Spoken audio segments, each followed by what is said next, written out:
இதான் சரண்யா, இதான் ஷில்பா. இங்க கட்லெட் பண்ண அழகா பாருங்க.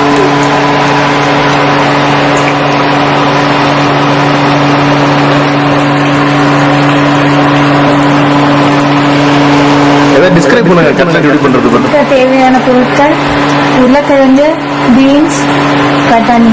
இதுல என்ன மெயின்னா எப்பவுமே உருளைக்கிழங்க தனியா பட்டாணி. இதுல என்ன மெயின்னா எப்பவுமே உருளைக்கிழங்க காய்கறிகள்லாம் தனியா வேக வச்சுக்கணும். வேக வச்சுட்டு உப்பு மஞ்சள் பொடி போட்டு இதை மட்டும் வதக்கிக்கணும். மற்ற வெஜிடபிள்ஸ் எக்ஸப்ட் உருளைக்கிழங்கு மட்டும் வேக வச்சுக்கணும். அதை உருளைக்கிழங்கோட மேதா நல்லா தண்ணியா கரைச்சிட்டு பிரெட் கிரம்ஸ்ல போட்டு எடுக்கணும். உங்க மாதிரி லொட்டாங்கையில பண்ற உங்க சமையல் பாத்திருக்கீங்க நீங்க லெஃப்ட் ஹேண்ட்ல பண்ணுவாங்க.